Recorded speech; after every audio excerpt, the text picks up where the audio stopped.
Bom, Como você está? muito bem. Você está realmente nesse lugar? Parece que não é, Reese. Levei mãe pra terra pra ter de abundância de arroz e peixe. Meu pai e meu avô voaram. Sim.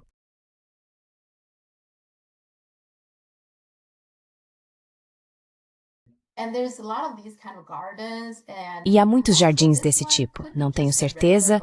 Este pode ser apenas um jardim comum, feito para as pessoas aproveitarem, ou pode ser parte, quando visitei o local onde Lu Xun passou a infância, pode também fazer parte disso. Mas, de qualquer forma, nessa região, esse é um estilo arquitetônico muito típico. E eu gosto porque a casa do meu avô não era exatamente assim, mas ele costumava ter uma casa com um estilo um pouco parecido. Isso só me faz lembrar um pouco da minha infância.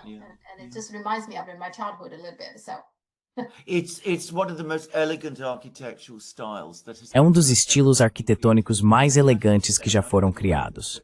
E posso dizer também, não sei se você sabe disso, mas no Ocidente existe um enorme mercado, ou pelo menos existia, para móveis da era Ming. Quero dizer, obviamente, a porcelana, todo mundo conhece isso, mas há um pequeno grupo de colecionadores, e eu sou um grande fã desses móveis, que são do tipo que você associa a esse tipo de arquitetura. Madeiras nobres, móveis muito elegantes, linhas sofisticadas. São móveis belíssimos. E eu acho uma assim dizer.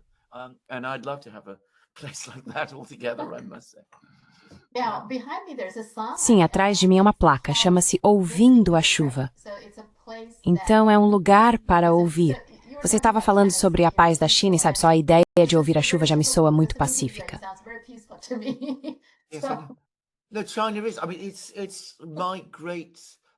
Não, a China é, quero dizer, eu tenho um grande amor pela cultura chinesa.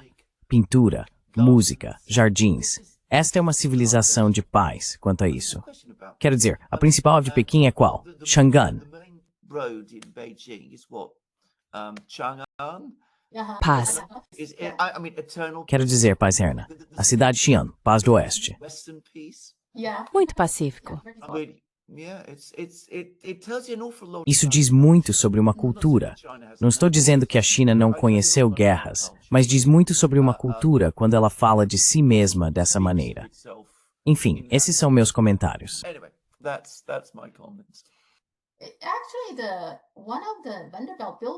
Na verdade, um dos prédios da Vanderbilt, agora que penso nisso, tinha alguns móveis Ming lá dentro. Ah, certo. Ok. Sim, é isso mesmo. Eles tinham alguns vasos Ming e alguns móveis Ming. Então acho que eles tinham interesse. Enfim, vamos começar. Então, Putin e Trump vão se encontrar na sexta-feira no Alasca. O que devemos esperar?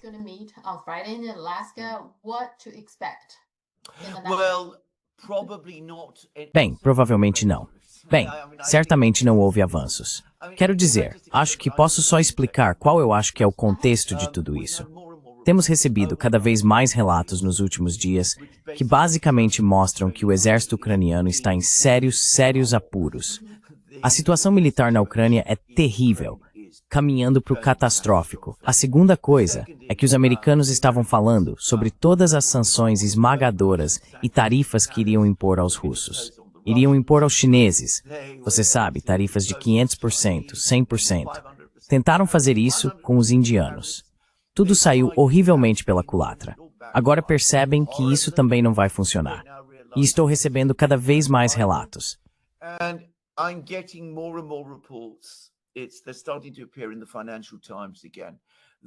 Está começando a aparecer novamente no Financial Times que grandes indústrias-chave estão sendo afetadas pela escassez de terras raras, porque a China agora está muito cuidadosa no controle das exportações desses materiais. Então o governo, Trump, está em sérios apuros. Quero dizer, pode não parecer assim, mas acho que eles entendem que, a menos que hajam rapidamente no outono, as coisas vão começar a dar muito errado. Por isso, ele quer se encontrar com Putin para tentar encontrar algum meio de tirar os Estados Unidos da guerra na Ucrânia. Acho que é disso que se trata tudo isso. E praticamente não foi noticiado, mas ele acabou de conceder mais uma extensão de 90 dias à trégua tarifária com a China. Os americanos estão recuando.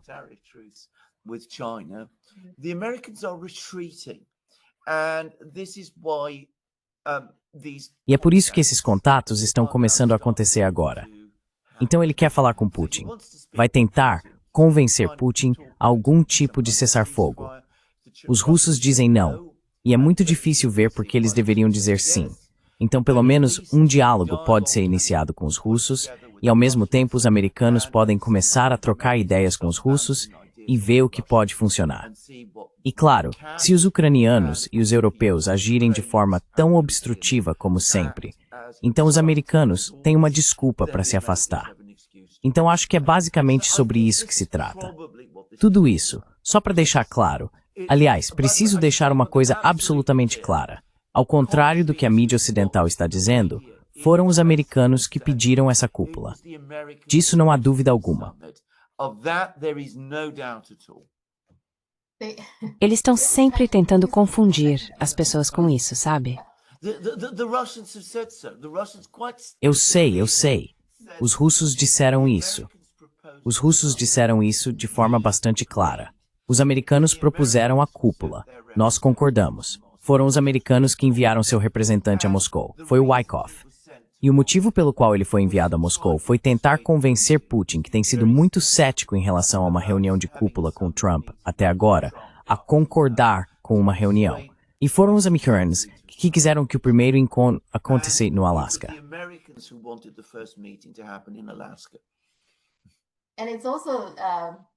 E podemos falar sobre isso depois.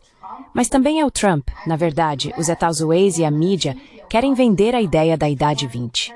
Acontece que a China nunca pediu isso, mas eles fazem parecer que essa é uma das condições que a China quer. Mas a China até ficou surpresa com isso. Ah, vocês querem vender isso de novo? A gente não pediu por isso.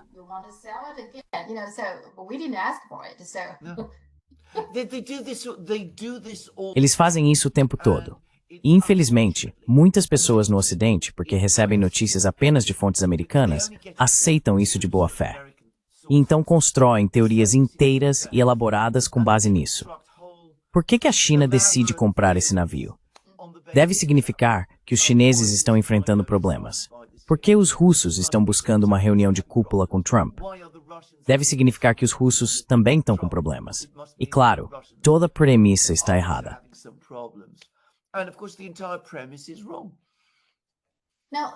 Agora, quanto ao Trump, ele está tentando conseguir algum tipo de acordo de armistício, como o acordo coreano. É isso que ele tem em mente.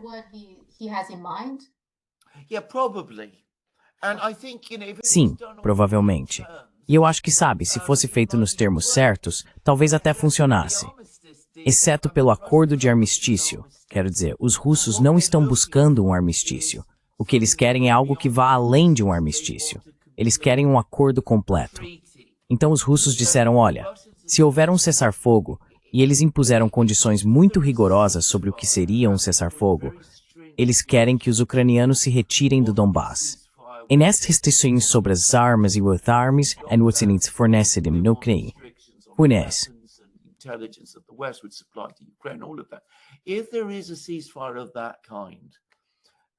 se houver um cessar-fogo desse tipo, eles querem seguir rapidamente com um acordo final. Não como aconteceu com a Coreia, onde não houve negociações por décadas. Na verdade, todo o processo de paz parou completamente e foi basicamente totalmente esquecido. Então, eles não querem apenas um armistício, eles querem um armistício que leve a um tratado, e querem isso rapidamente. Os russos, aliás, estão falando em fase 1 e fase 2. A fase 1 é uma reunião com Trump no Alasca. A fase 2 é o cessar-fogo, se termos puderem ser acertados.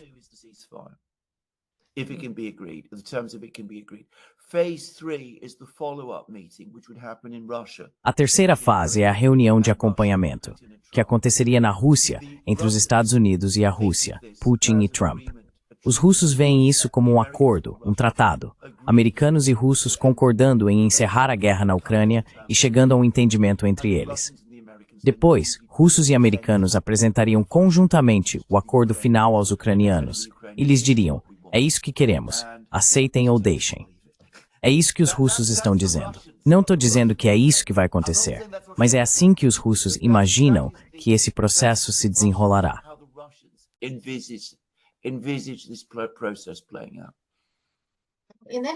De qualquer forma, parece que tanto Zelensky quanto os europeus estão em modo de pânico porque não estão participando das negociações, certo?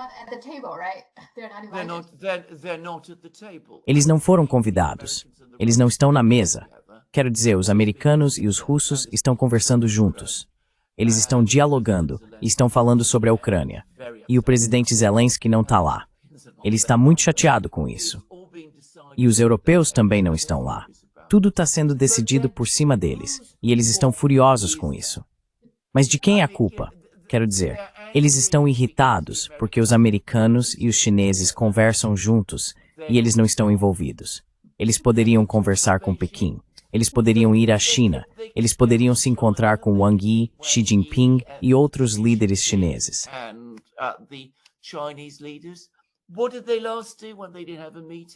O que eles fizeram da última vez quando não tiveram uma reunião?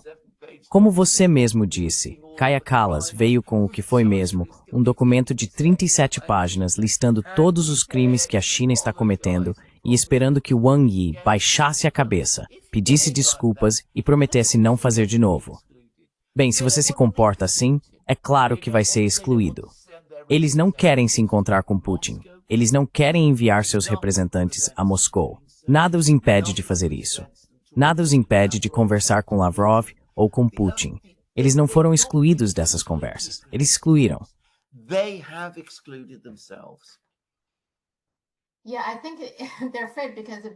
Sim, acho que eles estão com medo, porque o Blinken disse uma vez de forma famosa que no sistema internacional, se você não está à mesa, você está no cardápio. Então eles têm medo de acabar no cardápio.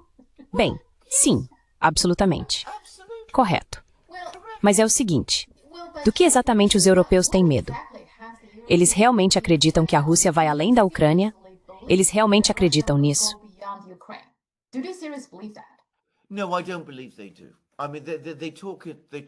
Não, eu não acredito que eles acreditem nisso. Quero dizer, eles falam o tempo todo como se acreditassem. Eles assustam o próprio povo como se acreditassem. Eles não acreditam que a Rússia irá além da Ucrânia. Mas ainda assim, é importante entender, e isso talvez não seja fácil de compreender se você não está na Europa, que um acordo em qualquer termo parecido com o que está sendo discutido seria mesmo assim um desastre enorme para a Europa. Porque veja, a Europa tinha seus próprios planos em relação à Rússia. Via a Rússia como uma fonte de matérias-primas, de gás e petróleo. E eles pressionaram muito, por muito tempo, para que os russos abrissem sua indústria de petróleo e gás para a exploração europeia. Não produção conjunta. Eles queriam que empresas europeias entrassem na Rússia, desenvolvessem os campos de petróleo e gás sozinhas e bombeassem o petróleo e o gás para a Europa. E o retort me spest through stimmy string.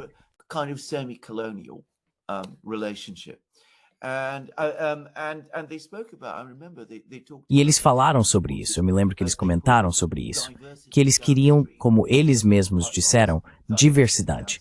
Em outras palavras, os gasodutos, diversidade ajusante, para que fossem empresas ocidentais a distribuir o gás, não a Gazprom, empresas ocidentais.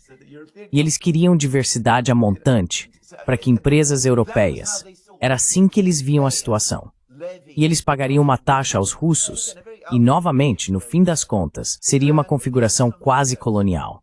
Isso era algo ao qual eles estavam profundamente comprometidos por muitas décadas.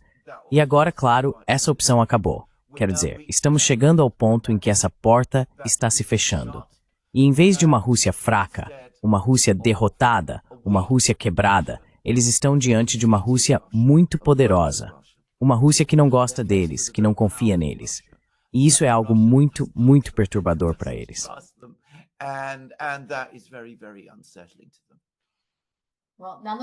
Bem, de qualquer forma, se esse vai ser o acordo, veja a cúpula coreana, o armistício de paz coreano, o presidente sul-coreano se recusou a assinar, lembra? Isso mesmo. Isso mesmo. Mas ainda assim... Exatamente. Você está completamente certo. Do jeito que o Zelensky está falando, ele pode fazer o mesmo. Mas veja, Há uma diferença, porque no conflito da Coreia, os Estados Unidos estavam fisicamente presentes no terreno, o exército estava lá. Enquanto é claro, se o presidente da Coreia do Sul, Syngman Rhee, que era um homem mau e corrupto, aliás, muito corrupto e muito mau, se ele não assinasse, de certa forma não importava, porque os americanos continuariam lá. Mas os americanos não vão estar na Ucrânia. Então, se o Zelensky não assinar, então quer dizer ele fica com os russos e está por conta própria. Ok. And he's on his own. Yeah. Yeah. Okay. Okay, in the meantime, Trump also mediated this peace deal. Certo, enquanto isso, Trump também mediou esse acordo de paz entre Armênia e Azerbaijão, reconhecendo a área disputada de Nagorno-Karabakh como oficialmente parte do Azerbaijão. Ela já estava sob controle do Azerbaijão, certo? Então agora a Armênia reconheceu isso. Mas, além disso, os Estados Unidos assumiram o controle do corredor de Zangezur. Qual é a sua opinião sobre esse acordo? What is your take on this deal? Right, the first of all is Trump didn't mediate this. I mean, he's always pretended Certo. to mediate. Antes de tudo, Trump não mediou isso. Quero dizer, ele está sempre fingindo que mediou as coisas. Mas Armênia e Azerbaijão basicamente negociaram entre si e chegaram a esse acordo sozinhos. Mas ambos estão atualmente em conflito com a Rússia por razões um pouco diferentes, mas relacionadas.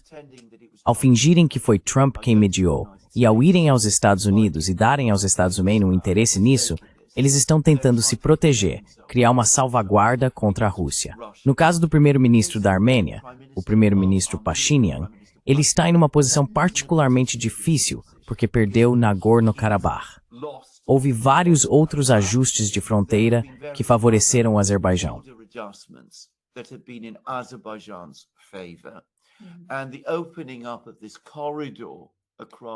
E a abertura desse corredor, através do território armênio, reduz ainda mais, essencialmente, o território da Armênia. A pequena área da Armênia, que está sob total controle armênio, é basicamente a capital, que é Yerevan, e a região ao seu redor. Portanto, esta é uma derrota muito, muito ruim para a Armênia. E isso aconteceu porque Pashinyan, depois que chegou ao poder, em algo que foi efetivamente uma revolução colorida, vem afastando a Armênia de sua aliança tradicional com a Rússia, em direção a uma aliança com a OTAN, os Estados Unidos e o Ocidente. Ao trazer os Estados Unidos para esse corredor, ele está tentando fazer com que os americanos estabeleçam uma presença americana no sul do Cáucaso, o que serviria como algum tipo de proteção para ele.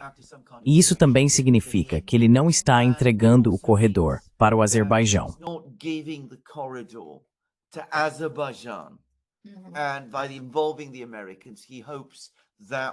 E ao envolver os americanos, ele espera que assim possa manter o Azerbaijão afastado. Então dá para entender por que ele está fazendo isso.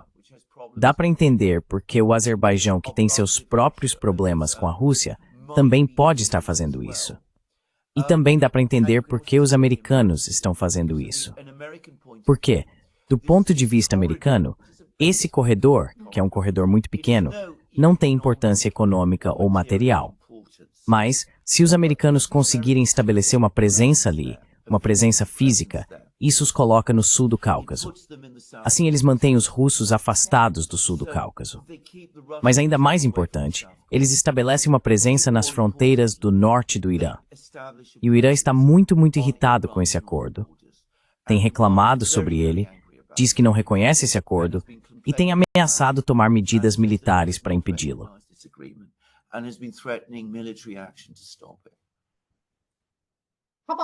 E quanto à Turquia? O que isso significa para a Turquia? Achei que a Turquia sempre tentava ganhar alguma influência nessa região também, certo?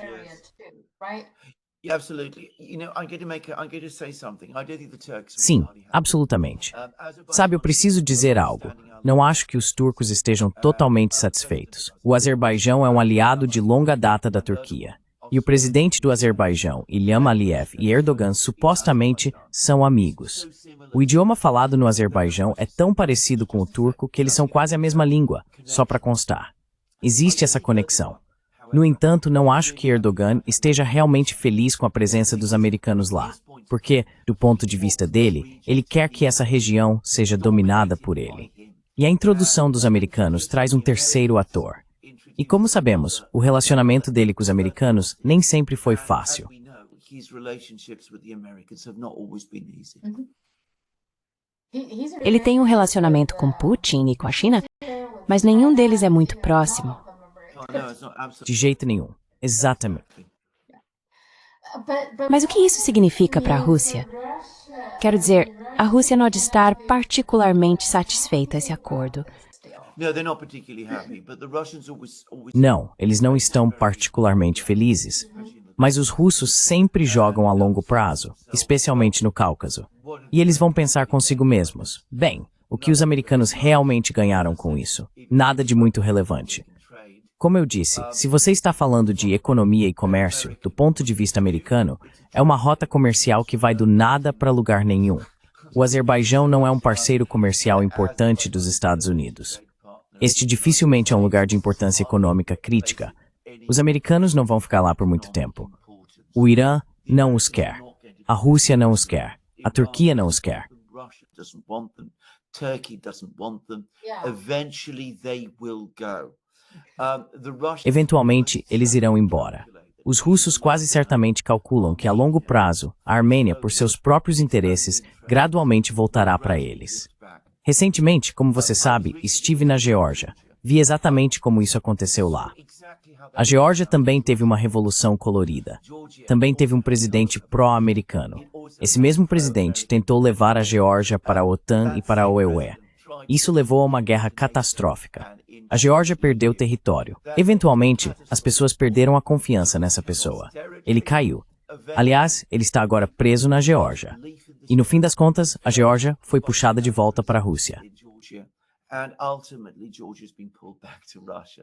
The Russians are probably saying to themselves, the same thing is going to happen with us. Os russos provavelmente estão pensando consigo mesmos que a mesma coisa vai acontecer com a Armênia. O que vamos fazer é esperar. Vamos dar tempo ao tempo, deixar que os armênios entendam gradualmente o desastre que Pashinyan, cujo nível de apoio na Armênia, segundo pesquisas de opinião, é de 11%, trouxe. Deixe que ele se desfaça aos poucos. E então poderemos lidar com os azerbaijanos também. O Azerbaijão pode achar que é um país forte, mas na verdade não é. Como me disseram quando estive na Geórgia, a Rússia é de longe o país mais poderoso da região. Eles me descreveram assim: os georgianos disseram, é o gorila na sala. No fim das contas, não dá para ignorar. You can't ignore it in the end. Eu vou chegar ao grande pretendo ocupar coisas boas, mas eventualmente vou ter outro sem tempo do Cáucaso. O Cáucaso é muito importante para isso. Yes, it is absolutely. Sim, é absolutamente. Isso é de importância crucial para os russos, de uma forma que nunca será para os americanos. Portanto, os russos sempre estarão lá. A presença americana será efêmera. Eles irão embora. They will go. Mas eu não sei, alguns americanos têm uma obsessão com isso. Zelensky, quer dizer, você sabe, o conselheiro de segurança nacional do Carter, como é o nome dele. Brzezinski. O livro dele, ele falava muito sobre essa área, né? Sobre como ela é importante e como eles podem colocar as mãos nela, sabe? Por motivos que eu não entendo muito bem. Bem, você está absolutamente certo, porque, novamente, você está olhando para isso a partir de um ponto de vista chinês. A expressão mais recente da ideia do grande tabuleiro de xadrez de Brzezinski foi um estudo famoso que a Rand Corporation publicou em 2019, que tratava de como desestabilizar a Rússia. Esse é realmente o título do estudo. E a ideia era, sabe, posicionar-se em vários lugares na periferia da Rússia, fazer com que os russos gastassem pessoas e recursos para trazer todos esses lugares de volta ao controle. Isso esgotaria os russos, enfraqueceria sua economia e tudo mais. E então, no final, você poderia dividir a Rússia e seria dominante em tudo isso. Bem, a realidade é exatamente o oposto.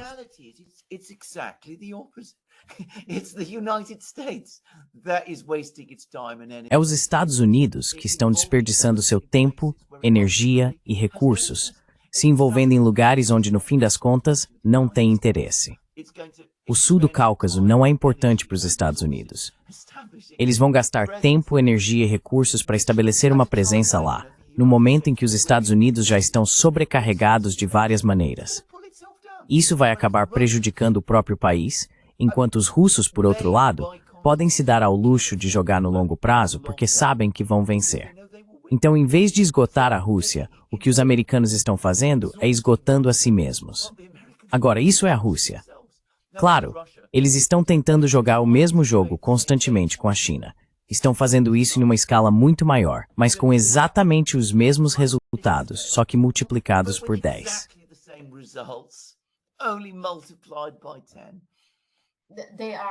Eles estão... Acho que entre julho e agosto, nesse período de um mês, houve 6 exercícios militares ao redor da China. Quanto dinheiro eles gastaram com isso? Bem, absolutamente.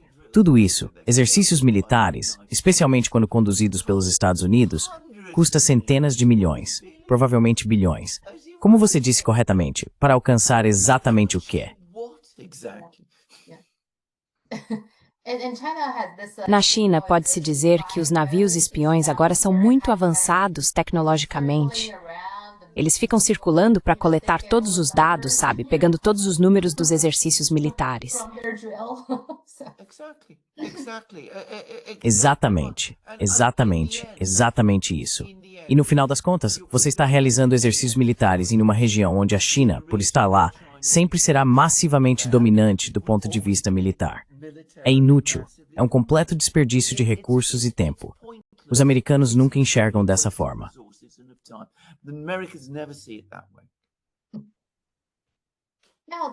Agora, o problema entre Azerbaijão e a Armênia, os soviéticos realmente tiveram um papel em causar isso, não tiveram? A União Soviética, absolutamente, sim. Quero dizer, o que basicamente aconteceu foi que Joseph Stalin recebeu de Lenin a tarefa de traçar todas as fronteiras, e ele desenhou todas essas fronteiras. Às vezes ele fez isso de forma muito sábia, outras vezes nem tanto. Por razões que não são muito claras, ele deu uma grande parte do que era historicamente território armênio para o Azerbaijão. E claro, quando a União Soviética se desfez, isso significou que o Azerbaijão ficou com uma grande parte do que era, historicamente e culturalmente, território armênio.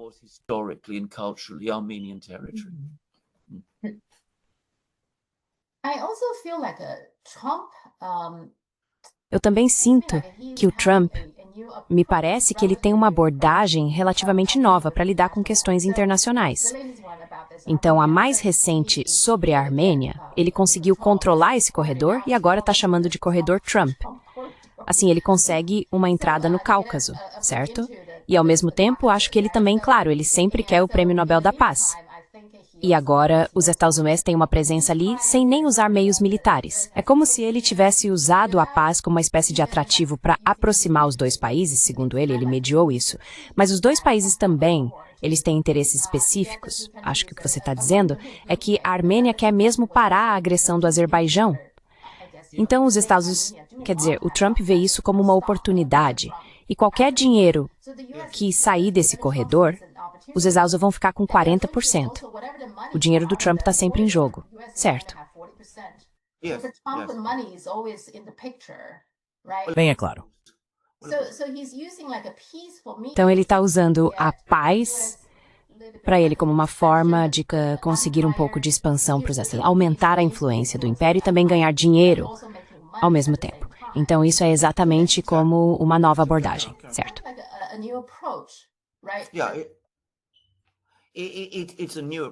Sim, é uma abordagem nova, exceto que na verdade é uma abordagem muito antiga. E os chineses sabem tudo sobre isso, porque obviamente houve as guerras que os britânicos travaram contra a China nas décadas de 1840 e 1860 e no início do século XX. Mas claro, durante grande parte do chamado século de humilhação, era exatamente assim que as coisas aconteciam.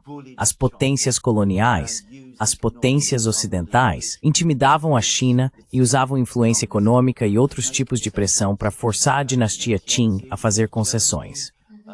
E veja, Tianjin foi para a Alemanha, não sei como é chamado na China, mas Port Arthur, como os russos chamavam, ficou brevemente com a Rússia e o Japão. Os britânicos expandiram seu controle sobre Hong Kong e todo tipo de coisa assim acontecia em Xangai. E tudo era feito exatamente do mesmo jeito. Trump está usando exatamente um tipo de mecanismos econômicos e outros instrumentos como uma espécie de, vamos chamar assim, grandiosidade imperialista.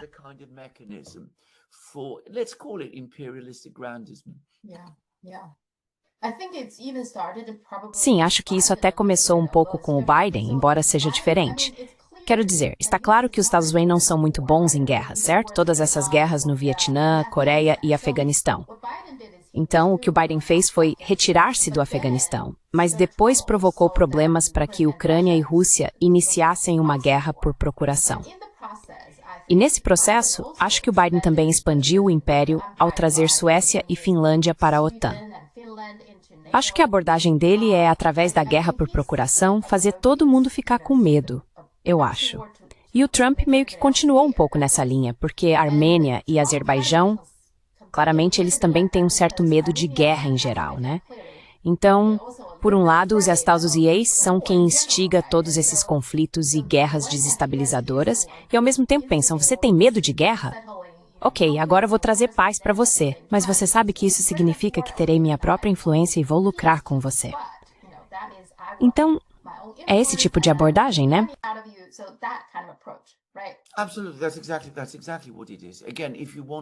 Com certeza, é exatamente isso. Novamente, se você quiser pegar um exemplo da história chinesa, tenho certeza de que os chineses sabem tudo sobre isso. Mas, sabe, as pessoas sempre me chamam de pró-Rússia, mas só quero destacar que foi exatamente isso que o Conde Ignatieff fez na década de 1860, quando a expedição de Lord Elgin chegou a Pequim, quando os britânicos invadiram a China, violaram Pequim, incendiaram o Palácio de Verão e fizeram todas essas coisas. Ignatieff, que era ex-diplomata russo, a Patrícia Kininemblar Essin.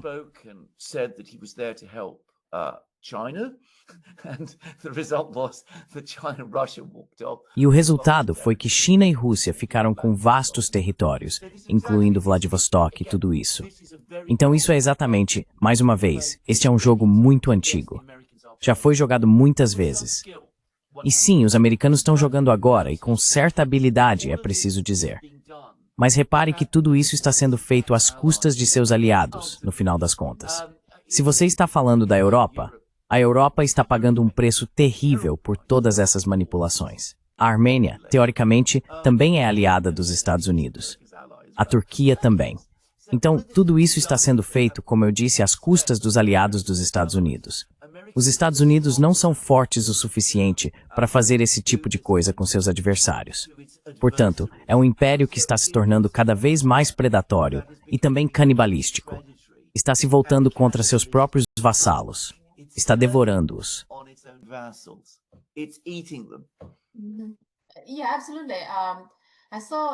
Sim, absolutamente. Vi a mídia chinesa entrevistando um acadêmico sueco dinamarquês, Jan Oberg, e ele estava falando sobre isso.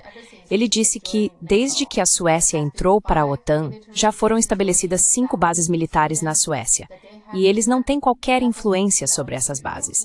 Ele disse que não ficaria surpreso se começassem a colocar armas nucleares lá. Mesmo havendo um acordo entre todos os países nórdicos de que a região nórdica deveria ser uma zona livre de armas nucleares. Mas não há nada que você possa fazer quando os Estados Unidos entram. Então você perde sua independência e sua iniciativa de paz, você basicamente perde o controle.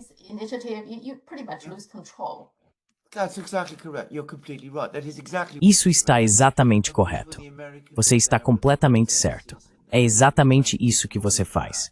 E então, é claro, quando os americanos estiverem lá com todas as suas bases e armas nucleares e tudo mais, inevitavelmente, eles vão começar a exercer uma influência ainda maior sobre as políticas econômicas e políticas dos governos em Estocolmo e em outros lugares.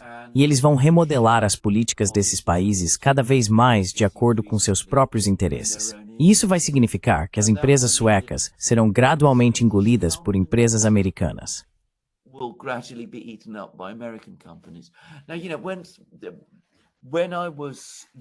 Olha, quando eu era jovem, a Suécia tinha todas aquelas grandes empresas industriais, Volvo, Saab, Ericsson e todas as outras. Todas foram desmanteladas. Quero dizer, essas coisas que costumavam ser os grandes pilares da economia industrial sueca, que por sua vez construiu o modelo sueco e o estado de bem-estar social sueco, não existem mais. Quer dizer, até existem, mas não da mesma forma que existiam antes. Ou são de propriedade americana, o que, aliás, acontece em muitos casos, ou são sombras do que foram. Acho que a Volvo é chinesa agora, aliás. O que é mesmo já foi em parte em algum momento. É. Part of it, yeah. Well, that's exactly what the Oberg Bem, é exatamente isso que Oberg estava dizendo. Ele disse que a Suécia está pagando por essas bases militares, sem dúvida, mas na verdade não as controla. Então você não obtém nenhum benefício com isso, só os lados negativos. Você só vê os lados negativos porque isso irrita a Rússia, sabe? Isso irrita a Rússia desnecessariamente. E claro, como você disse, a Suécia perde todo o controle e esse tipo de coisa. E ele até disse que não reconhece mais o próprio país. Sabe? Ele é dinamarquês e sueco. Ele meio que vai de um lado para o outro. Sim. No, well, I can't. I mean, I've never been to Sweden as it happens, but Não, bem, eu não posso. Quer dizer, nunca estive na Suécia, na verdade, mas meus pais costumavam ir lá com bastante frequência. E claro, eu me lembro da Suécia, que era a Suécia de Tage Erlander e de Olof Palme. A Suécia social-democrata, que era ferozmente neutra e independente. Aliás, nos anos 60 e 70, ela tinha uma relação razoavelmente boa com a China, pelo que me lembro daquela época. É impossível reconhecer a Suécia de hoje em relação àquela Suécia do passado.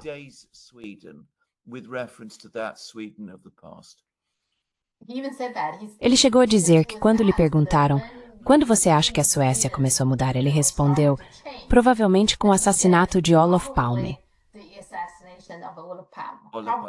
Sabe, é muito interessante que ele diga isso, porque eu digo exatamente a mesma coisa. Esse foi o ponto de virada. Esse foi o momento. Acabamos de falar sobre como Trump estendeu esse acordo de 12 de maio com a China por mais 90 dias. É óbvio que tudo que ele pediu à China, a China negou, recusou ou não concordou. Mas estender por mais 90 dias, isso vai fazer alguma diferença?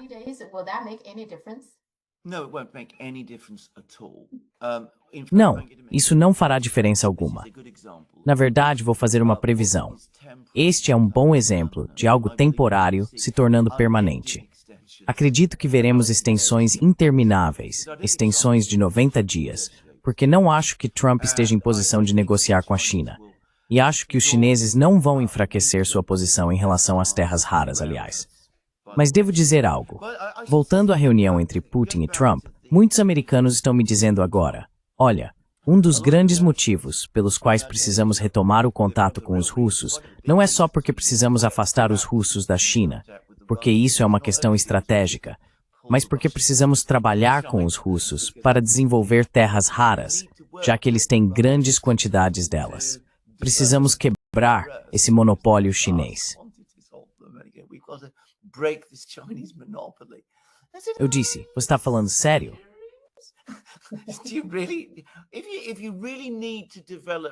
Sério mesmo. Se você realmente precisa desenvolver suas terras raras, por que não pede ajuda aos seus amigos no Canadá? Por que não faz isso no seu próprio país? Vocês têm tudo aí. Não precisam ir à Rússia para isso. E claro, como já discutimos, não se trata de disponibilidade. É o processo industrial de mineração e refino desses materiais. E isso vai levar décadas para ser implementado, seja no Canadá, na Rússia ou nos próprios Estados Unidos. Mas enfim, voltando a esse acordo comercial, essas negociações comerciais, os chineses claramente estão em uma posição de vantagem, e eles sabem disso. E os americanos também já deveriam ter percebido.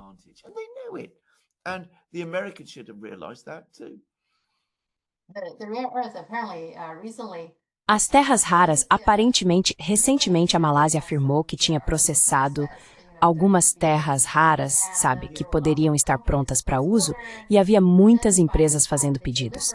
Mas quando foram entregues, a qualidade não chegava nem perto da China. Acho que a pureza era algo em torno de 87%, enquanto na China é 99,99%, algo assim. Não chega nem perto. Something like that. It's not even close. Nem chega perto. E provavelmente nem seria utilizável nesse caso. Vou dizer uma coisa. Quero dizer, terras raras não são o caminho para fazer os americanos investirem no seu país. Se você balançar terras raras na frente deles, eles virão correndo. Sabe, eu sempre digo que dá pra ver o palhaço de longe. Ele vem com todos os sinos e apetrechos, fazendo barulho, vindo na sua direção. Então, como eu disse, é só assobiar que o palhaço vem.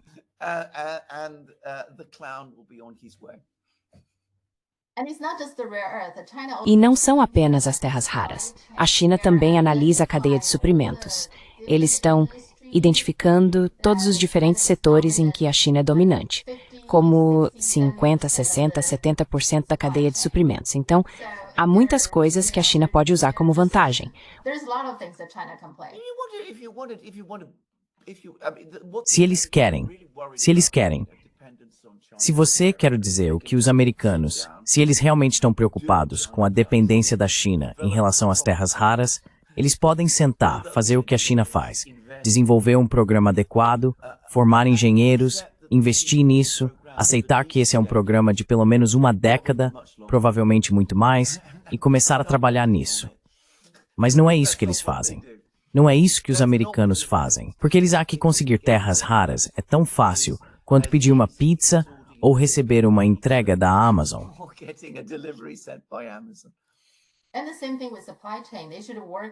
E é a mesma coisa com a cadeia de suprimentos. Eles deveriam ter algum tipo de plano e não apenas intimidar a China, sabendo muito bem, você deveria saber, que depende da China para muitas coisas. E foi interessante até mesmo com o TikTok. Você sabe, o Trump falou sobre o TikTok de novo recentemente. Eu vi ele dizendo, talvez eu possa reduzir as tarifas a alguns pontos percentuais para que eles concordem em vender o TikTok. Para mim, parece que agora o TikTok vai virar uma carta para a China. A China pode jogar essa carta, com certeza, né? Os Estados Unidos querem que o TikTok funcione, sabe? A China tá tipo, você quer fechar? Quer desligar? Tudo bem, pode desligar. Sim, exatamente. Bem, exatamente. Quero dizer, de novo, eles chamaram o blefe deles, não foi?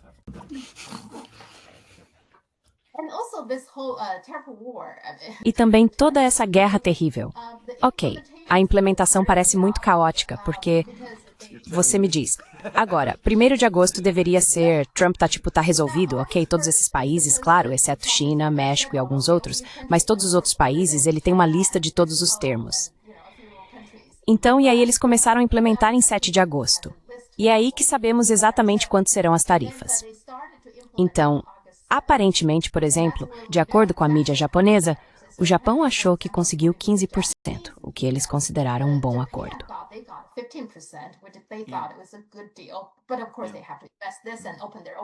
Mas é claro, eles precisam investir nisso e abrir seu próprio mercado e tudo mais. Mas ainda assim, eles estavam esperando 15%.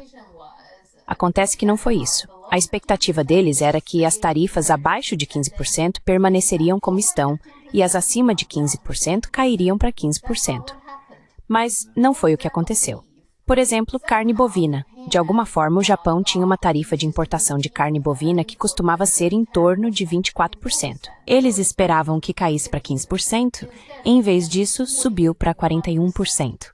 Eles não conseguem entender direito o que aconteceu, mas de qualquer forma, isso não é 15%. Então veja, é muito caótico. Sim. Bem, não é só caótico, é enganoso. A mesma coisa aconteceu com os europeus. Os europeus achavam que iam pagar uma tarifa de 15%, mas não é isso. Eles recebem aço e alumínio, que é 50%.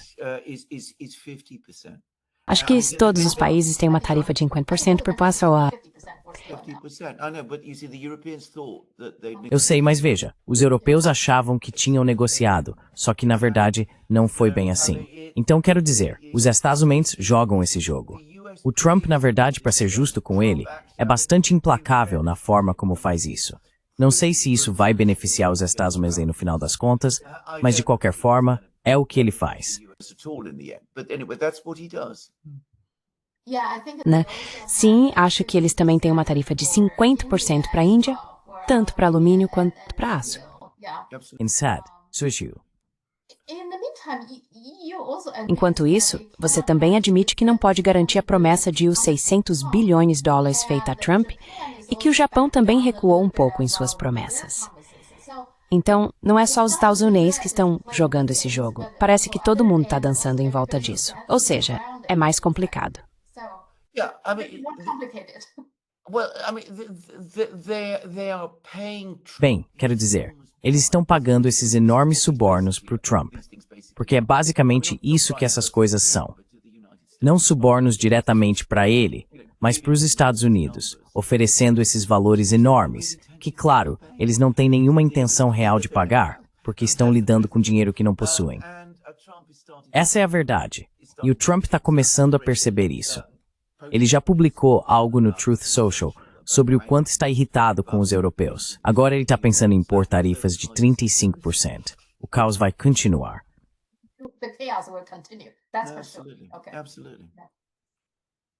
And also, speaking of Trump, E também, falando sobre o Trump ser implacável, ele está cobrando, pelo que parece, acho que foi o Financial Times que divulgou essa informação, que a mídia e a AMD estão pagando 15% sobre suas receitas provenientes da China. Agora, algumas pessoas apontaram que isso é, na verdade, inconstitucional, porque a Constituição dos Estados Unidos diz que nenhum imposto ou tarifa deve ser aplicado sobre artigos exportados de qualquer estado. Portanto, a disputa é inconstitucional. so export tariffs is simply unconstitutional. Yeah, absolutely. Correct. Absolutely right. Sim, Straightforward. absolutamente. It's Correto. also a mechanism Absolutamente. to Direto ao ponto. Também é um mecanismo de extorsão. Aliás, não é? Você faz a NVIDIA exportar algo da China e pega a sua parte. Isso é realmente, quero dizer, um comércio ao estilo Al Capone. Mas sabe, vai piorar porque Steven Miran, que é o cérebro intelectual por trás de tudo isso, se é que essa é a palavra certa, agora está sendo promovido para um cargo no Conselho do Federal Reserve. Ok. Quero dizer, ele foi o cara, na verdade ele publicou, acho que foi em março, um artigo absolutamente surpreendente dizendo que os Estados Unidos preservam a paz mundial. The United States preserves the peace of the world. So it's only right that people should pay for the privilege. Então é justo que as pessoas paguem por esse privilégio. Sabe, quero dizer, isso é protecionismo. Transformou todo o sistema comercial em uma espécie de esquema de proteção, no qual, em troca dos Estados Unidos terem suas marinhas circulando pelo mundo e tudo mais, todos esses países pagavam dinheiro aos Estados Unidos pelo privilégio de ter a marinha, o exército e a força aérea dos Estados Unidos manobrando ao redor deles. Como eu disse, literalmente um esquema de proteção. Maneuvering around them. As I said, literally a protection racket. It's against the Republican principle. Isso vai contra os princípios republicanos. Os republicanos são aqueles que enfatizam muito que o governo deve ficar de fora, ficar longe das empresas e desse tipo de coisa. O que eles estão fazendo agora é justamente se envolver a ponto de se envolver em cada empresa agora. Sabe, em toda empresa o governo está lá dentro. Sim, isso é totalmente o oposto do que os republicanos normalmente defendem. Totally opposite of what Republicans normally stands for, isn't it? Absolutely, you're completely correct. I mean, again, Absolutamente. Você está completamente certo. Quero dizer, novamente, se você quer que eu diga com o que mais se parece, é com o estilo da Itália de Mussolini. Quero dizer, isso acontecia muito na Itália de Mussolini naquela época. E era o mesmo tipo de coisa. Você encontrava cópias disso em algumas das ditaduras latino-americanas. Sabe, você tem grandes corporações e o governo ficava com uma parte. E então pessoas dentro do governo pegavam uma parte dessa parte e todo esse tipo de coisa. Então, isso é profundamente não republicano. É completamente contrário à ideologia deles. E nem sequer é coerentemente contrário à ideologia deles. Não é como se você tivesse uma ideia diferente, como uma ideia de propriedade estatal e propriedade pública, como acontece na China, por exemplo. Não é disso que se trata. Isso é muito mais, como eu disse, sabe? Ok, você pode negociar com a China e vender isso para eles, mas em troca você tem que me devolver um dinheiro, e eu vou fazer o que quiser com esse dinheiro. Como eu disse, é realmente feio. It's actually ugly. And it's also self-defeating because they E isso também é autodestrutivo, porque antes diziam que era uma questão de segurança nacional. Isso não parece mais ser o caso, desde que você pague. Eu também acho que toda essa questão, a guerra dos chips, tem um aspecto meio racista. Veja, a Intel foi isenta de tudo isso desde o início. A AMD e a Nvidia, ambas têm CEOs chineses, Jensen Huang e Lisa Su, eles são chineses. E por isso eles foram envolvidos nisso, sendo proibidos de vender isso e aquilo desde o começo. Mas a Intel, agora, considerando que a Intel não tem muitos produtos de ponta, mas a Intel foi isenta, a empresa inteira foi isenta de tudo isso desde o início. Então eu realmente acho que há um elemento racista nisso.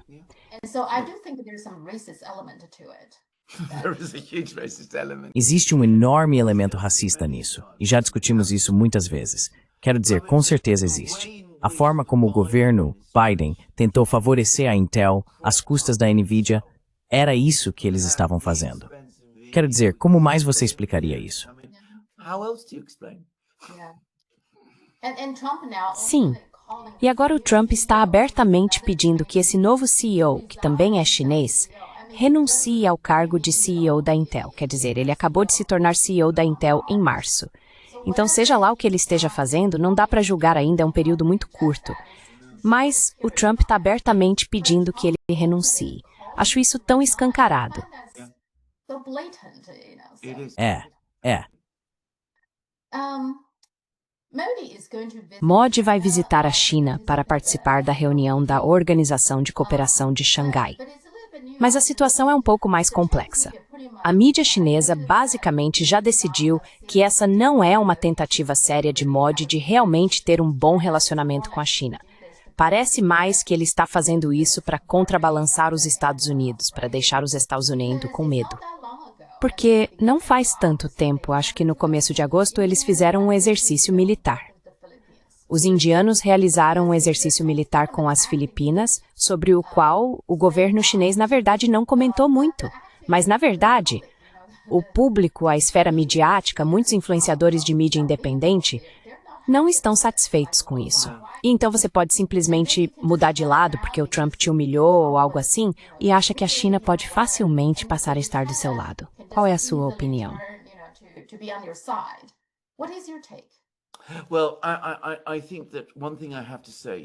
Bem, acho que uma coisa que preciso dizer é que a Índia e Modi têm se mostrado cada vez mais desiludidos com os Estados Unidos. Isso é algo que acredito talvez não seja totalmente reconhecido na China. Quando Modi se tornou primeiro-ministro da Índia, a prioridade era desenvolver uma relação forte com os Estados Unidos. A Índia já era, acredito eu naquele momento, ou pelo menos por volta dessa época, membro do Quad. Modi foi aos Estados Unidos. Ele discursou no Congresso. Houve aquele acordo logístico firmado naquela época, que também é um acordo importante. E claro, tudo isso se baseava na expectativa indiana de que haveria um enorme volume de investimentos dos Estados Unidos.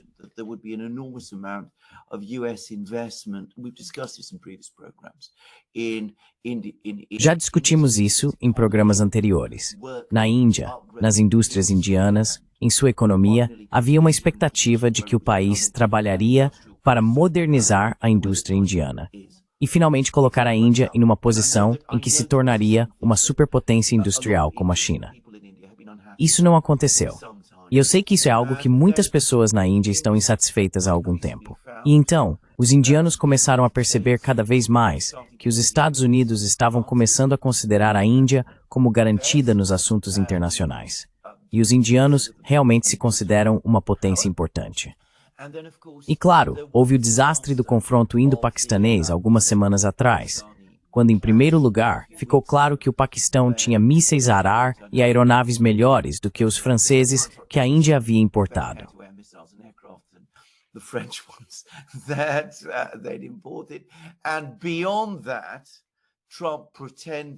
E além disso, Trump fingiu que mediou um cessar-fogo entre a Índia e o Paquistão. Os indianos estão furiosos com isso, porque dizem que não é verdade, que foi o Paquistão que os contatou diretamente e pediu um cessar-fogo, e que os estadunidenses não tiveram nenhuma participação nisso. Acho que as pessoas na China talvez subestimem o nível de descontentamento que existe na Índia, especialmente nos níveis oficiais. Mas ainda mais, aliás, se você acompanha a mídia indiana, eles estão furiosos com os Estados Unidos, e isso desde confrontos na fronteira entre Índia e Paquistão. Então acho que as pessoas na China talvez subestimem o quanto a opinião indiana está mudando.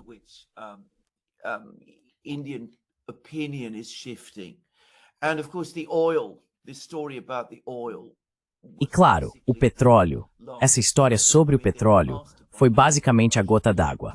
Quero dizer, os americanos já haviam pedido para que eles não comprassem esse petróleo da Rússia e agora estão sendo sancionados pelos americanos porque estão comprando esse petróleo da Rússia.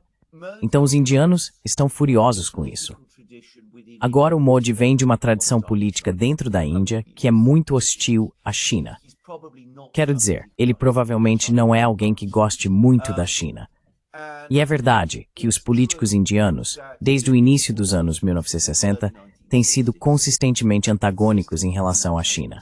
Então não acho que já estejamos no ponto em que há uma grande reaproximação entre Índia e China.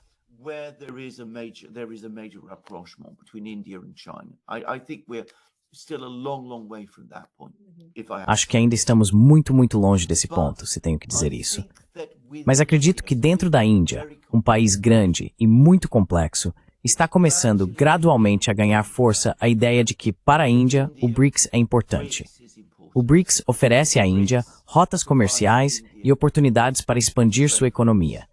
Que os Estados Unidos, longe de serem um aliado econômico, estão, pelo contrário, obstruindo o desenvolvimento econômico da Índia. E acho que agora existe uma crença na Índia de que isso está sendo feito de propósito, que os Estados Unidos não querem que a Índia se torne uma grande potência.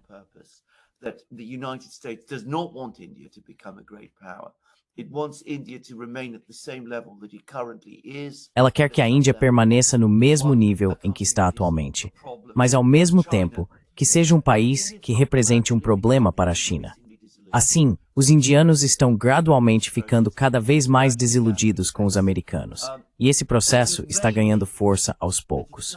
Pode ser que em algum momento, talvez nos próximos 5 anos, cheguemos ao ponto em que os indianos finalmente digam: olha, essa tentativa de trabalhar com os americanos fracassou.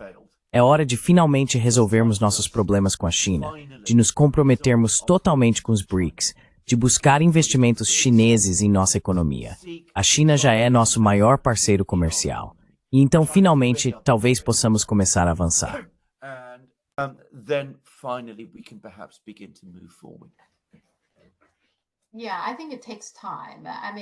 Sim, eu acho que isso leva tempo. Quero dizer, você estava dizendo que a Rússia não é como água de torneira, você não pode simplesmente ligar e desligar. E a China e a OCS também não são assim. O Modi não participa dessa reunião há 7 anos e, de repente, ele está vindo. Pelo que entendi, ele estará em Tianjin, que é onde será a reunião, mas não vai visitar Pequim. É o que eu sei. Vamos ver o itinerário dele, mas vai levar um tempo para a China confiar na Índia.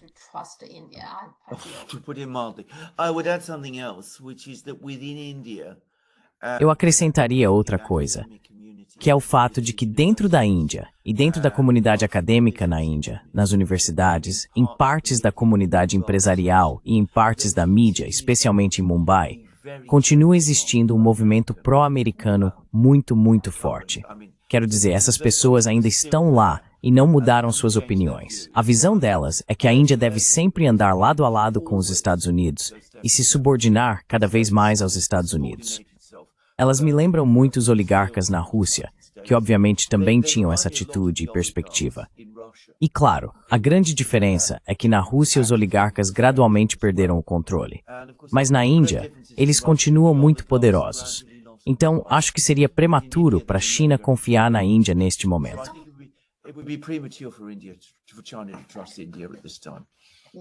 Sim, e há alguns desses oligarcas, sabe, na China. Mas, em geral, os oligarcas na China não têm muito poder. Eu não acho que a China tenha oligarcas. Acho que a China tem pessoas ricas, o que é algo bem diferente. Quero dizer, oligarcas são pessoas muito ricas, mas que também exercem poder político. E não acho que exista alguém assim na China. Isso é verdade, sim. Trump agora assumiu o controle da polícia de DC, o que também é interessante. Agora, a ideia supostamente dele é que, porque ele afirmou que o crime em DTC estava fora de controle, o que não é verdade. O crime em DTC está, na verdade, no nível mais baixo dos últimos 30 anos. Mas acho que todo mundo está dizendo que o principal objetivo dele é remover todas as pessoas em situação de rua de DC. O interessante é que o governo federal realmente tem o direito de assumir o controle da polícia de DC. Então ele agiu dentro dos seus direitos.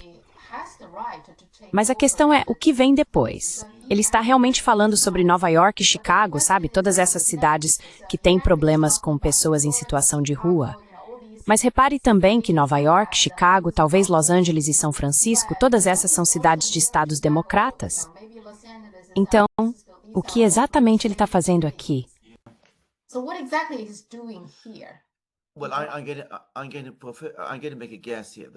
Bem, vou arriscar um palpite aqui de que o que ele está basicamente fazendo é criar uma espécie de sistema policial centralizado, ou quer fazer isso porque ele quer quebrar o poder político dos governos que administram essas cidades. E acho que muito disso remonta às eleições.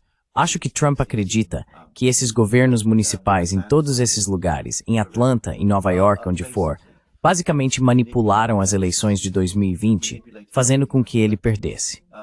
Então, basicamente acho que muito disso é uma vingança por isso, se preferir, e uma tentativa de estabelecer controle direto nesses lugares para que ele possa garantir que isso nunca mais aconteça e que no futuro as eleições nesses lugares produzam o resultado correto, que é o que ele deseja.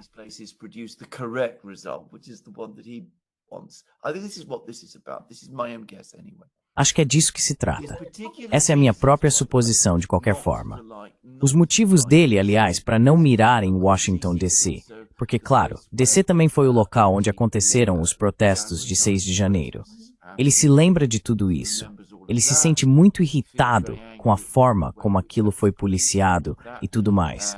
E também houve muitos julgamentos e processos que aconteceram lá, nos quais pessoas que ele queria processar foram absolvidas e amigos dele foram condenados.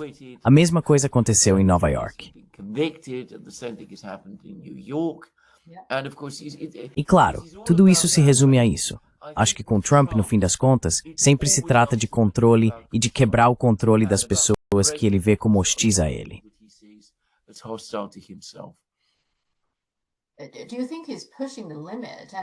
Você acha que ele está forçando o limite?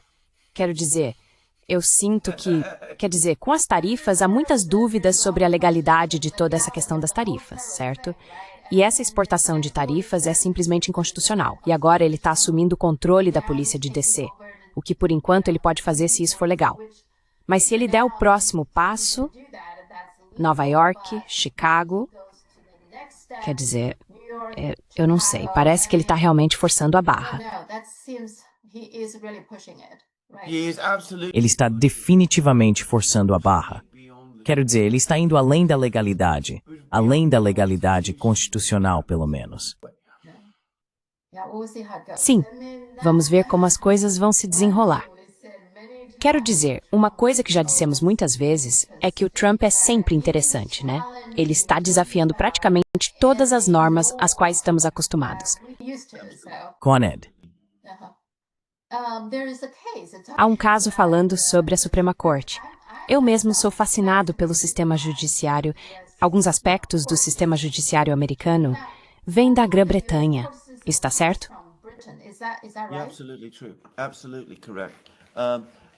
Absolutamente verdade. Absolutamente correto.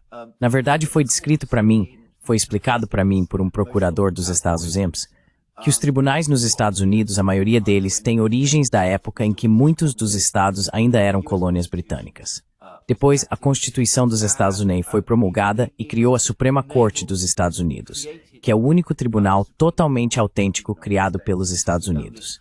Mas o restante do sistema judiciário nos Estados Unidos deriva, em última análise, do sistema judicial britânico. E é por isso que segue tão de perto o Common Law britânico, o Common Law inglês.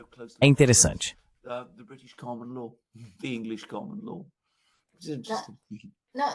Agora, no Common Law inglês, vocês também têm casos emblemáticos como modelo?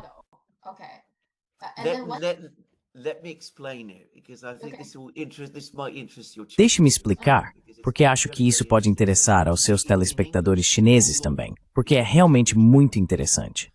Então, na Inglaterra, toda a lei deve se originar com o rei. O rei é a fonte suprema de toda a lei. Mas o rei está vinculado pela lei que ele criou e que outros reis criaram antes dele. Assim, a teoria jurídica inglesa é que o Common Law da Inglaterra é a lei que existia quando o rei Ricardo Pirfanor foi coroado em 1189. E o que os tribunais fazem? E os tribunais são, de fato, o rei sentado em seu trono, com seu brasão real atrás dele.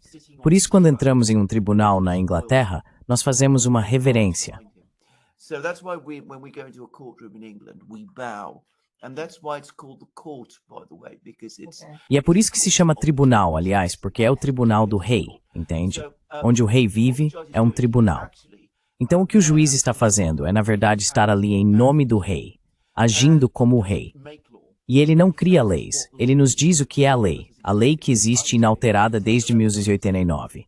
E o que o tribunal diz que é a lei, portanto, é vinculativo para todos, inclusive para outros juízes em outros tribunais, porque eles estão repetindo, de fato, o que o rei decidiu em 1189, o que os tribunais decidiram depois disso. E todos estão vinculados por esse precedente, porque a própria lei é imutável. Ela pode ser alterada, só pode ser alterada por ato do parlamento.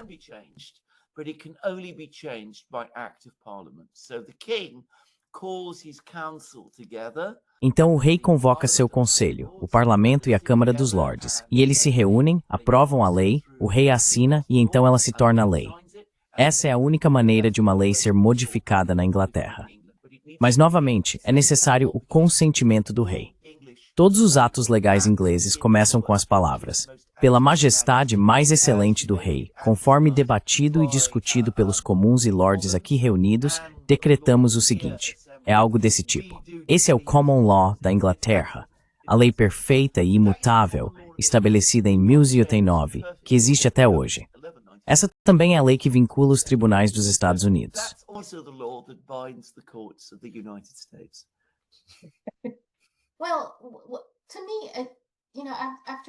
Bem, para mim, depois de observar o tribunal em tantos casos, o que percebo é que parece que a lei, seja a Constituição ou os estatutos, o texto é uma parte, mas uma parte muito grande é a implementação, a interpretação disso. E é aí que entra a Suprema Corte, porque é nesse ponto que a Suprema Corte diz é assim que interpretamos.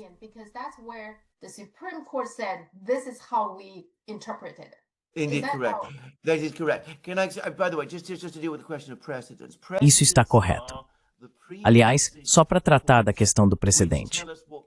Precedentes são as decisões anteriores dos tribunais que nos dizem o que é a lei. Por isso recorremos aos precedentes, porque é a partir deles, das declarações dos tribunais agindo em nome do rei, que sabemos o que é a lei. Agora, nos Estados Unidos, sobre o sistema que acabei de descrever, existe a Constituição. A Constituição criou a Suprema Corte dos Estados Unidos. A Suprema Corte dos Estados Unidos reinterpreta tudo para que, supostamente, tudo esteja de acordo com o que a Constituição determina.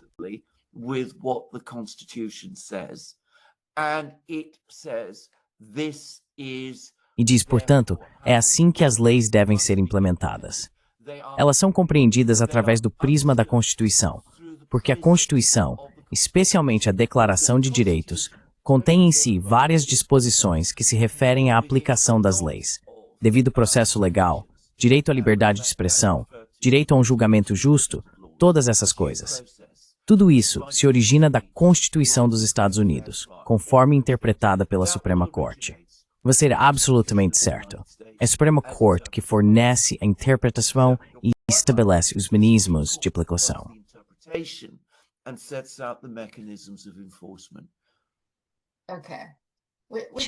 Ok, o que faz sentido quando você tem, sabe, se você não tem clareza sobre como interpretar algo, você olha para um precedente, certo? Então, ok, é assim que os casos anteriores foram decididos.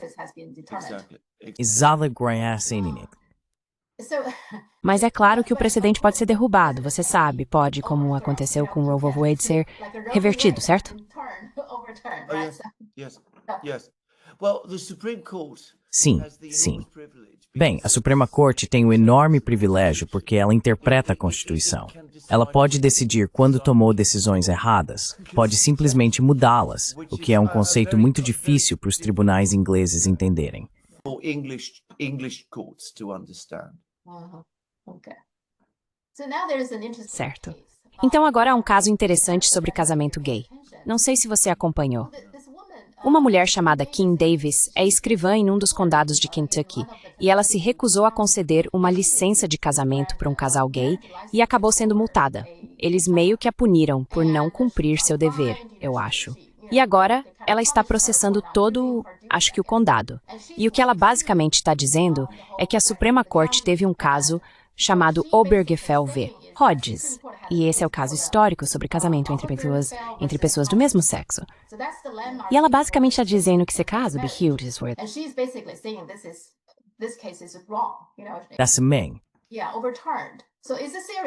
sim, foi revertido.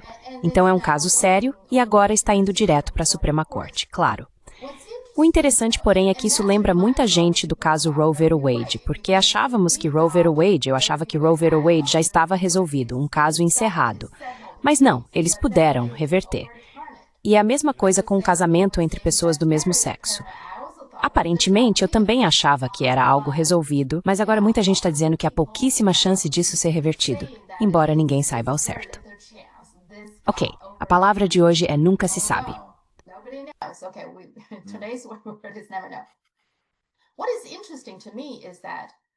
O que me chama a atenção é que isso coloca Trump em um dilema interessante. Porque, veja, basta olhar para as pessoas ao redor dele. Scott Bessent é gay, Peter Thiel é gay, e há muitas pessoas gays poderosas. Tim Cook, certo? Sam Altman. Então, há muitos deles, então acho que ele deveria estar nesse grupo. Ao mesmo tempo, tem a Kim Davis. Existem grupos religiosos apoiando ela e esses são os evangélicos. Essa é uma base poderosa para Trump. Eleni não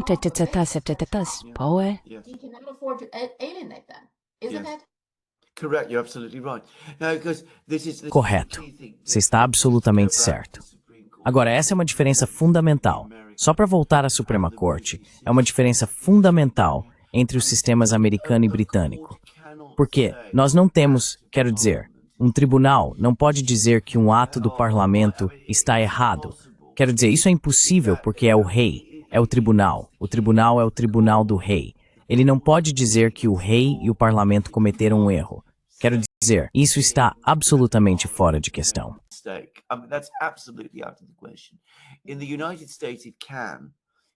Nos Estados Unidos, isso pode acontecer, porque a Suprema Corte interpreta a Constituição, e o presidente e o Congresso também estão sujeitos à Constituição. Então, eles podem contornar e reverter as coisas dessa forma. Mas entrando na questão política, você está absolutamente certo. Para Trump, isso é um pesadelo. Se a corte decidir em uma direção, ele vai desagradar todo tipo de gente. E se decidir na outra direção, vai desagradar todo tipo de pessoas importantes. Exatamente de que Trump preferiria muito mais que o caso nunca ia se meter em meio e simplesmente desaparecer.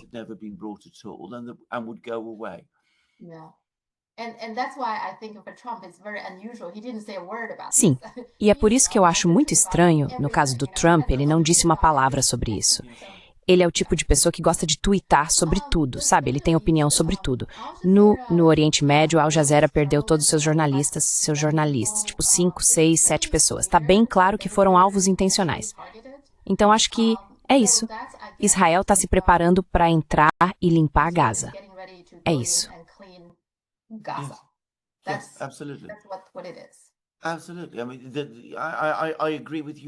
Absolutamente. Quero dizer, eu concordo com você. Concordo exatamente com o que você disse sobre esse jornalista. E concordo exatamente com o que você acabou de dizer sobre o que Israel vai fazer em Gaza. É a atrocidade mais horrível que vi ser cometida em toda a minha vida. Quero dizer, as pessoas falam sobre o Khmer Vermelho, suponho, Bangladesh e tudo isso. Não sei sobre isso. Mas dentro do mundo ocidental, essa coisa terrível está sendo feita. E os governos ocidentais estão assistindo e deixando acontecer. E me chame de ingênuo, mas eu não achava que isso fosse possível. Mas está acontecendo. E está acontecendo todos os dias. Mas é exatamente isso que os israelenses vão fazer.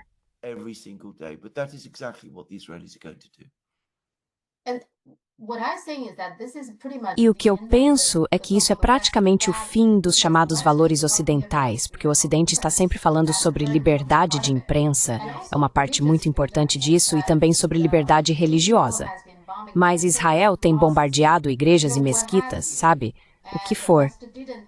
E o Ocidente não. O que me surpreende é que eles nem sequer fazem uma crítica leve, tipo, ok, podem tomar mais cuidado da próxima vez? Não bombardeiem igrejas. Sabe? Eles nem dizem algo assim. Esse é o fim dos chamados valores ocidentais.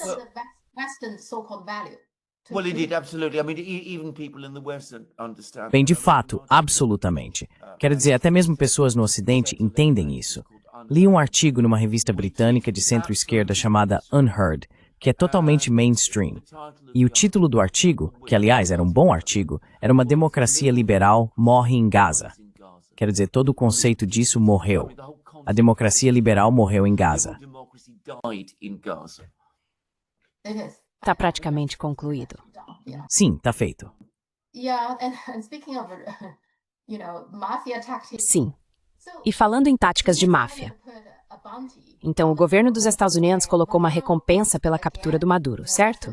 Maduro é, de novo, você sabe, valores ocidentais. Ele foi eleito democraticamente usando o padrão ocidental, mas eles desrespeitam totalmente isso. Agora colocaram uma recompensa por ele. Então, mais um valor da democracia ocidental se foi, certo? O interessante é, e eu só quero te divertir, que a resposta do Maduro foi oferecer uma recompensa de 50 milhões para quem ajudar na liberação dos arquivos do Epstein. Então, para mim, parece que o Trump tem que escolher alguém, quase como se fosse por turno, sabe? Lula, Modi, Maduro, quem será o próximo?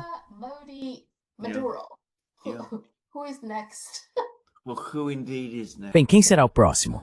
Quem será o próximo? Quero dizer, não é algo agradável de se dizer, o que vou dizer agora.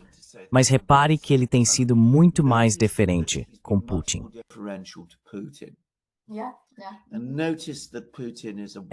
E repare que o Putin é um homem branco. Quero dizer, não quero exagerar nisso. E sei que algumas pessoas não gostariam que eu dissesse isso. Mas, de qualquer forma.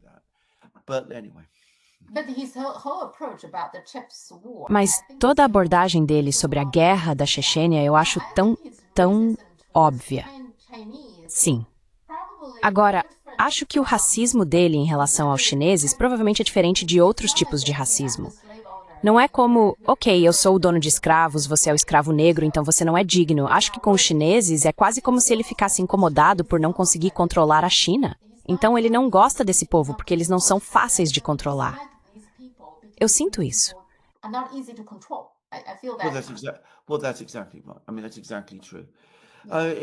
Bem, isso está exatamente certo. Quero dizer, isso é exatamente verdade. Ele, claro, não é a única pessoa nos Estados Unidos que é assim. Vou te dar um exemplo do que quero dizer.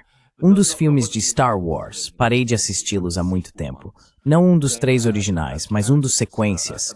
Tinha personagens de uma grande empresa que fabrica robôs, drones, ou seja lá o que for, e que estavam fazendo todo tipo de coisa ruim. É óbvio que as pessoas estavam vestidas e feitas para suar e parecer chinesas. Fiquei tão irritado, aliás, que saí do cinema naquele momento. Quero dizer, já havia outras coisas naquele filme que me deixaram chateado, mas aquilo realmente passou de todos os limites. E esse filme foi feito há muito tempo, quando a China não era tão poderosa quanto é hoje. Certo, vamos ver quem o Trump vai escolher agora. E também veremos o que sai do Alasca. Será uma reunião de cúpula interessante e discutiremos isso então. Tudo bem, ótimo. Tenha um excelente fim de semana. Muito obrigada. Você também. Tchau.